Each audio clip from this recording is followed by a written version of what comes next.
So let's break down some of the trades that I took. Right now I'm live in this one, NJ, which I was looking for sell for the moment because we already got rejected from there, right?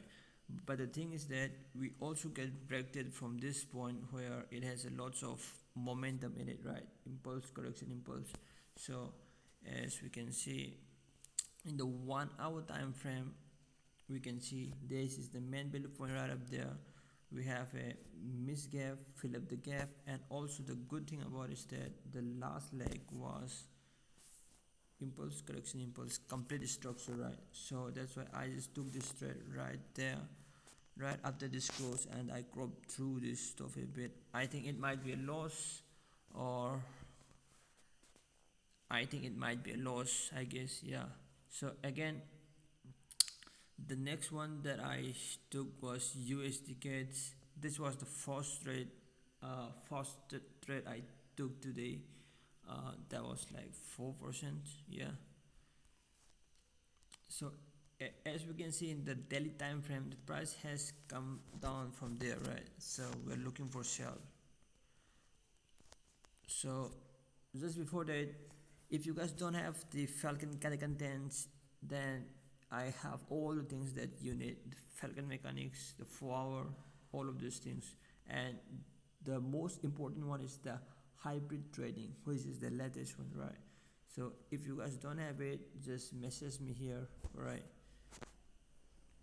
So we are looking for a short, right? As you can see, I can see the structure on the 4 hour, but I can't actually like fucking uh, see the structure absolutely perfectly, right?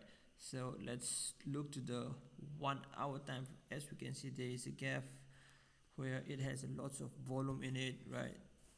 There is still a gap also, but the good part about this thing is that we also have this 1 2 3 touch, right? And also, as we can see in the, let me remove this one, yeah. As the price moved to the downside, as you can see here, I also move my time frame to the 15 so that I can clearly see what's going on there, right? As we can see here, price moved to the downside, moved to the upside again from the first structure, impulse, correction, impulse, and from the second structure, as we can see here, there is still a gap, right? There is still a gap that needs to be filled. That's why I took the trade, because if we have a range like the range, we can clearly see here, this is the top, this is the bottom, there is a range in the between, and I took this trade right there,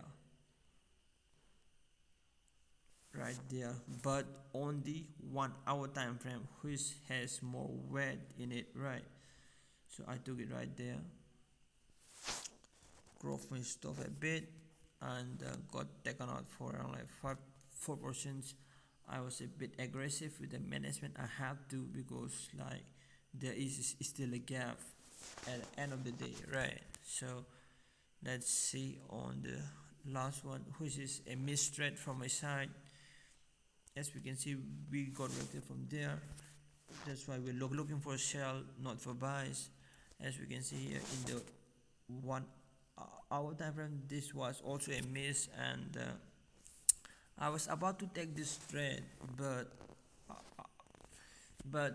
I was a bit waiting for more, I guess, yeah. There is still a gap that needs to be filled, right? But the thing is that it is still in the early in the move, right? So there is still a gap, and all we can have to do is simply set an stop order play right up there, and it will be moving around like fucking 5% here. So yeah, that's it.